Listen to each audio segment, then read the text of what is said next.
اعوذ باللہ من الشیطان الرجیم بسم اللہ الرحمن الرحیم اللہم صلی علی محمد وعلی آل محمد۔ السلام علیکم ورحمۃ اللہ وبرکاتہ۔ آج کی درود ابراہیمی کی ویڈیو میں آپ لوگوں کے ساتھ کچھ مشاہدات بھی شیئر کروں گی، ایک ایسی بہن کا جن کا بیسیکلی مشاہدہ تو ایک ہی بہن کا ہے، لیکن ان کی زندگی میں ہونے والے ڈفرینٹ مشاہدات میں شیئر کرنا چاہتی ہوں۔ تو یہ بہن کہتی ہیں کہ ان کو درود ابراہیمی پڑھتے ہوئے ابھی شاید 1 سال بھی مکمل نہیں ہوا، اور اس 1 سال کے اندر ہی اللہ تعالیٰ نے ان کے وہ معاملات حل کروائے ہیں جن کے پیچھے یہ پریشان تھی۔ فار ایگزامپل، ڈر خوف ہونا، دین سے دوری ہونا، دین کی سمجھ بوجھ نہ ہونا، پراپر طریقے سے دیکھیں ہم نمازیں تو پڑھ لیتے ہیں، لیکن اکثر اوقات ہماری جو لائف میں اللہ تعالیٰ کے احکامات کو انڈرسٹینڈ کرنا، کہتے ہیں قرآن پاک کے ترجمے اگر کرنا چاہیں تو پہلا ترجمہ تو وہ جو انبیاء کرام نے کیا، دوسرا ترجمہ وہ جو اولیاء کرام کرتے ہیں، دانشور لوگ کرتے ہیں، جو کہ اولیاء اللہ یعنی بزرگوں کی ہی کیٹیگری میں فال کرتے ہیں، تیسرا وہ جو کہ دانشور لوگ کرتے ہیں، یعنی کہ جو قرآن پاک کا لفظ بائی لفظ ترجمہ ہم دیکھتے ہیں، اور اس سے پہلے بھی ایک کیٹیگری آتی ہے ان دانشور لوگوں کی جو بزرگ کی حیثیت تو نہیں رکھتے، لیکن ان میں اتنا شعور اور عقل ہوتی ہے کہ وہ قرآن پاک کا ترجمہ کر سکیں۔ تو یہ سارا جو سینیریو ہے یہ ہمیں اس بات کو انڈرسٹینڈ کرواتا ہے کہ قرآن پاک کی تعلیمات جو ہیں وہ بہت وسیع ہیں، اتنی وسیع ہیں کہ ہم ایک چیز کو، جیسے کہتے ہیں حضرت علی رضی اللہ عنہ تھے یا حضرت عمر رضی اللہ عنہ تھے، اللہ مجھے معاف کرے میں اگر اس میں تھوڑا ڈسٹنگوش کر رہی ہوں، لیکن انہوں نے کہا تھا کہ بسم اللہ کی بی پہ وہ اتنا زیادہ اس کو ایکسپلین کرتے تھے کہ صبح فجر ہو جاتی تھی عشاء کے بعد جب وہ ایکسپلین کرنے لگتے تھے۔ تو یہاں بتانے کی بات یہ ہے کہ ہم یہ سمجھتے ہیں کہ ہمیں بس درود ابراہیمی پڑھ لیا تو اس کی برکت سے ہمارے دنیا اور آخرت میں حساب ہے، سارا وہ سسٹم ہوگا، لیکن مین چیز یہ ہے ہمیں اللہ تعالیٰ شعور بھی عطا کرتے ہیں۔ تو یہ بہن بھی ایسے ہی کہتی ہیں کہ الحمدللہ اللہ تعالیٰ نے ان کی زندگی میں اتنی آسانیاں کی ہیں، ان کے ساتھ ساتھ جو آخرت کی تیاری ہے اس میں اللہ تعالیٰ نے بہت ہیلپ کی ان کی۔ اب کچھ ان کے مشاہدات سن لیتے ہیں۔ پہلا مشاہدہ تو ان کا یہ ہے، کہتی ہیں کہ جب سے انہوں نے درود ابراہیمی پڑھنا شروع کیا ہے تو یہ پڑھتی پہلے کیسے ہیں، کہتی ہیں میں ویڈیو کے تھرو پڑھتی ہوں، یعنی ویڈیو کے تھرو میں پیچھے پڑھتی جاتی ہوں اور اس کے اکارڈنگ میری تعداد مکمل ہوتی جاتی ہے، اور اس طریقے سے 1000 پڑھ لیتی ہیں۔ پھر اس کے بعد یہ کہتی ہیں کہ دنیا میں میری کوئی ایسی جائز تمنا نہیں جو اللہ تعالیٰ نے یا تو پوری نہ کی ہو یا مجھے اس پہ مطمئن نہ کیا ہو۔ کسی چیز پہ مطمئن ہونا بہت بڑی نعمت ہے۔ آپ بے چین ہے آپ کا دل، اور آپ چاہتے ہیں کہ کوئی چیز مجھے فوراً مل جائے، لیکن اللہ تعالیٰ نے آپ کو سمپلی اس پہ مطمئن کر دیا کہ ہاں ٹھیک ہے، جب ملنی ہوگی تمہارے حق میں بہتر ہوگا تمہیں مل جائے گی، تو وہ سب سے بڑی نعمت ہے۔ تو کہتی ہیں کہ دنیا میں کوئی ایسی میری ڈیزائرز سے پہلے جو نیڈز ہیں، کہتی کوئی ایسی نیڈ نہیں ہے جو میری مکمل نہ ہوئی ہو، اور اب کہتی ہیں الحمدللہ کہ جو ان کی خواہشات ہیں وہ بھی اللہ سبحانہ تعالیٰ ان کی مکمل کرتے ہیں، پوری کرتے ہیں۔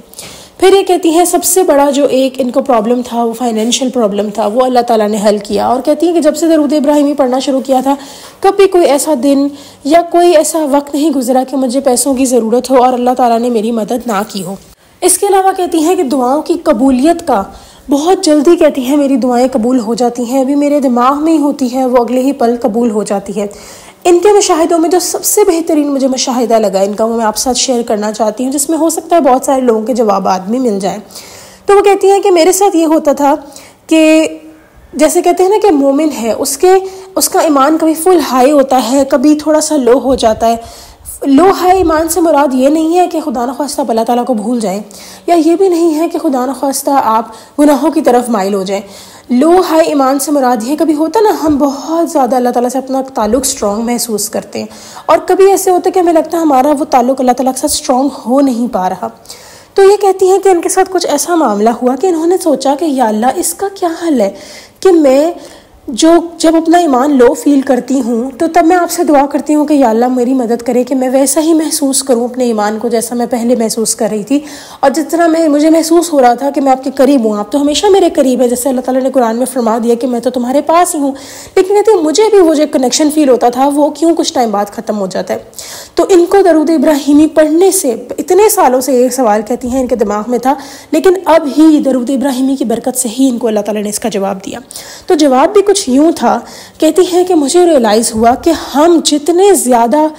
وہ سب کام جو شیطان کو خوش کرنے والے ہیں چھوڑ دیں گے، اتنی جلدی اللہ تعالیٰ ہمیں پروٹیکٹ کر لیں گے اتنی جلدی ہم لوگ ہر اس نیک عمل کو کرتے چلے جائیں گے، ہر اس برائی سے دور ہو جائیں گے جو شیطان کو پسند ہے۔ اس کی ایگزامپل کچھ یوں لے لیں، آپ کے گھر میں 2 لوگ ہیں جن کی آپس میں نہیں بنتی، اور آپ ایک اکیلے ہیں جن کی دونوں سے دوستی ہے۔ اب کرنا کچھ یوں ہے کہ جس انسان کی، اور ان لوگوں کو پتہ ہے کہ آپ کی جو ہے وہ دونوں سے دوستی ہے، ٹھیک ہے، اب جس انسان کی باتیں آپ زیادہ اپنائیں گے، جس کی زیادہ مانیں گے، اتنا زیادہ وہ انسان سمجھے گا کہ آپ اس کی طرف ہیں، اور اتنی زیادہ وہ اپنے لحاظ سے آپ کے ساتھ کنیکٹ ہوگا، ٹھیک ہے۔ بالکل ویسے ہی دونوں کے ساتھ ایک بات یاد رکھیے گا، جو شخص ہر جگہ ہر انسان کے ساتھ بنا کے رکھتا ہے نا، اور خاص طور پہ ان انسانوں کے ساتھ جن کی آپس میں دشمنی ہو، تو یاد رکھیے گا کہ وہ منافق ہے بہت بڑا۔ ایک انسان ایک وقت میں حق کا ساتھ دے، اور اکثر اوقات ہوتا ہے نا ایسے کہ ہمارے خاندان میں کوئی ایسی عورت یا آدمی ہوتا ہے جو کہ 2 پارٹیاں ایسی جو مخالف پارٹیاں، دونوں کے ساتھ اس کے میل ملاپ بہت، ادھر جاتا ہے اس کی سن لیتا ہے، ادھر جاتا ہے اس کی سن لیتا ہے، اس کی اس کو بتا دی، اس کی اس کو بتا دی، تو ایسے بھی کچھ لوگ ہوتے ہیں۔ بالکل ویسے ہی وہ سنسیئر لوگ نہیں ہوتے، ٹھیک ہے۔ میں پہلے سمجھتی تھی کہ اگر کوئی انسان کسی سے غیبت کر رہا ہے نا تو اس کا مطلب ہے کہ وہ میری غیبت نہیں کرتا، لیکن یہ جو رول ہے نا سیٹ کہ اگر ایک انسان آپ سے غیبت کر رہا ہے کسی کی تو وہ آپ کی بھی کر رہا ہے غیبت، یہ 110% رول ہے۔ جو شخص آپ سے کسی کی غیبت کر رہا ہے، دیکھیں غیبت بھی وہ ٹائپ کی ہوتی ہے، ایک وہ جو کہ کسی کو کسی کے شر سے بچانے کے لیے ہو، وہ غیبت نہیں ہوتی، لیکن کوئی اگر مفت میں بیٹھا بس گوسپ کے نام پہ غیبتیں کری جا رہا ہے تو اس شخص کی غیبت جو ہے وہ ڈیفینیٹ سی بات ہے آپ کے بارے میں بھی کہیں نہ کہیں اس کا وہ بولتا ہوگا، ٹھیک ہے۔ تو غیبت کی کیٹیگری پہلے چیک کر لیں کہ اس میں فال تو نہیں کرے، اگر تو غیبت نہیں وہ کرے، کسی آپ کو تنبیہ کر رہے ہیں، آپ سے ویسے ڈسکشن ہو رہی ہے، وہ ایک الگ بات ہے، لیکن ایک انسان جو ہر وقت گوسپ کے نام پہ غیبتیں کرتا ہے انسان، تو اس انسان وہ پھر آپ کی بھی غیبت کرتا ہے، تو وہی بات آ گئی کہ اس انسان کا کنیکشن دونوں طرف ہے، ٹھیک ہے، اور جس طرف وہ زیادہ جھکا ہوگا، جس طرف زیادہ وہ جس کی مانے گا، جس کے اکارڈنگ چلنے کی کوشش کرے گا، وہی انسان کا کنیکشن زیادہ ہوگا۔ بالکل ویسے ہی شیطان کے ساتھ بھی ہمارا یہی معاملہ، اللہ تعالیٰ کے ساتھ بھی یہی معاملہ ہے کہ جتنا زیادہ ہم شیطان کی مانتے چلے جاتے ہیں اتنی زیادہ ہماری لائف جو ہے وہ اس کی ہی جرنی پر چل پڑتی ہے، اور ہم اتنی زیادہ اللہ تعالیٰ کو بھول جاتے ہیں، اور اتنی جلدی ہمارا ایمان جو ہے ہائی لو ہم زیادہ جلدی محسوس کرتے ہیں۔ لیکن وہی بات ہے نا کہ جس کو اللہ تعالیٰ ہدایت دے، تو یہ کہتی ہیں کہ میرے ساتھ یہ معاملہ تھا کہ جتنے ٹائم سے میں سوال سنتی آ رہی تھی کہ کیوں ایسا ہو رہا ہے، کیوں ایسا ہو رہا ہے، کیوں ایسا ہو رہا ہے، تو بیسیکلی جب آپ کا ایمان لو جائے نا تو اس میں آپ اللہ تعالیٰ کو محسوس بھی تب بھی کریں۔ تو یہ کہتی ہیں کہ میں نے نوٹ کیا جتنا ہم ہر اس چیز سے جس سے اللہ نے منع کیا ہے دور ہو جاتے ہیں، غرض یہ کہ وہ چیزیں نہیں کرتے جو شیطان کو پسند ہوتی ہیں، اتنا زیادہ ہم اللہ تعالیٰ کے قریب ہوتے چلے جاتے ہیں۔ پھر یہ کہتی تھی اکثر اوقات میں قرآن پاک میں آیت سنتی تھی جس کا میں مفہوم آپ لوگ سامنے پیش کری ہوں کہ جو لوگ اللہ تعالیٰ کے احکام مانیں گے ان کو کسی بھی قسم کا خوف نہ ہوگا، نہ وہ غمناک ہوں گے، نہ دنیا آخرت دونوں میں، ایک جگہ تو آخرت کے بارے میں ہے نا، ایک جگہ دنیا آخرت دونوں کے بارے میں۔ تو کہتی میں سوچی تھی کہ دنیا آخرت دونوں میں، چلو آخرت میں تو سمجھ آتی ہے اللہ کی بات مانیں گے، دنیا میں صبر بھی ہوگا، بہت ساری چیزیں ہوں گی، اس کے بعد ہم جنت میں جائیں گے اور انشاءاللہ تعالیٰ وہاں پہ تو ہم غمناک نہیں ہوں گے کیونکہ ساری زندگی ہم نے اللہ کی مدد سے ہی اللہ کی مانی ہوگی۔ تو کہتی ہیں کہ جب یہ والی آیت آتی تھی نا جس کا مفہوم میں آپ لوگ سامنے بیان کری ہوں کہ دنیا آخرت دونوں میں کوئی پریشانی نہیں ہوگی، تو کہتی میں تب پریشان ہو جاتی تھی ایسا کیسے ہو سکتا ہے کہ مجھے ایسا کیا کرنا پڑے گا، اچھا اللہ کی ماننی پڑے گی۔ تو وہ کہتی ہیں جو اس کانسیپٹ تک میں آئی ہوں یہ درود ابراہیمی کی بدولت ہے کہ مجھے اللہ تعالیٰ نے علم و دانش سے نوازا، اور اللہ تعالیٰ نے میرے لیے رستے کھولتے چلے گئے علم کے لیے، اور ہر اس چیز سے مجھے بیزار کر دیا کہ جو چیز میں نے اللہ کی راہ میں چھوڑی، میں نے دعا کی یا اللہ اس چیز کو نا میرے دماغ پہ حاوی نہ ہونے دے۔ ابھی بھی کہتی ہیں کہ ہم لوگ پرفیکٹ تو ہیں نہیں، لیکن پھر بھی جو چیز اللہ کی راہ سے چھوڑی اللہ نے اس سے بہتر نعم البدل دیا۔ دوسرا یہ کہ میں نے نوٹ کیا کہ جتنا زیادہ میں اللہ تعالیٰ کی مان رہی ہوں اتنا زیادہ میرے پہ غم اور خوف جیسے احساسات ہوتے تھے، اچھا یہ نہ ہو جائے، گھر والوں کو ایسا کچھ نہ ہو جائے، فلاں نہ ہو جائے، فلاں مصیبت نہ آ جائے۔ تو کہتی میں نے نوٹ کیا جتنا زیادہ میں اللہ تعالیٰ کی مانتی جا رہی تھی، اللہ تعالیٰ کے راستے پہ چلنے کی کوشش کر رہی تھی اللہ کی مدد سے، اور وہ کہتی ہیں آسان تبھی ہوا جب میں درود ابراہیمی پہ میں نے فوکس کیا۔ تو وہ کہتی کہ تو اسٹرینتھ وہاں سے ملی اللہ تعالیٰ کے راستے پہ، جتنی چیزیں میں چھوڑتی چلی گئی، جتنی میں اللہ کی مانتی چلی گئی، اتنا میں نے ریئلائز کیا کہ کس قدر مجھے وہ خوف ختم ہوتے چلے جا رہے ہیں، اور کس قدر اللہ تعالیٰ میری زندگی میں نعمتیں اور آسانیاں ایڈ کر رہے ہیں۔ کہہ رہی جب کوئی مصیبت بھی اگر آ جاتی تھی تو اس پہ بھی کہتی ہیں اللہ تعالیٰ مجھے ایسے اس سے گزار دیتے تھے جیسے وہ کچھ ہو ہی نہ۔ دیکھیں میں ہمیشہ سے ایک بات کرتی ہوں، if it does not mind it does not matter. جو لوگ میری بہت پہلے سے آڈیو سنتے آ رہے ہیں ان کو پتہ ہوگا کہ میں یہ جملہ اکثر یوز کرتی ہوں کہ اگر آپ نے ایک چیز کا مائنڈ ہی نہیں کیا تو اس کا فرق کیا پڑتا ہے، پھر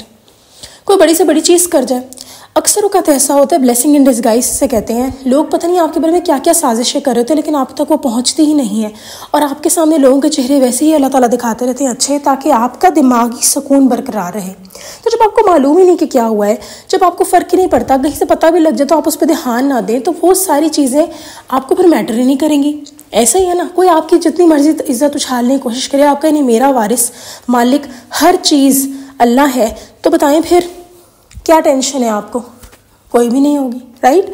اسی لیے پریشان نہیں ہونا ہم نے، اور ان کے جو مشاہدات ہیں ان سے سبق لیں۔ اور یہ آسان کیسے ہے کہ ہم اچھے رستوں پہ چلیں؟ درود ابراہیمی کو اپنی زندگی میں ایڈ کر لیں۔ جتنا درود ابراہیمی آپ کی زندگی میں ایڈ ہوتا چلا جائے گا، اتنا زیادہ آپ کے لیے نیکی کے رستے پہ چلنا آسان ہوگا،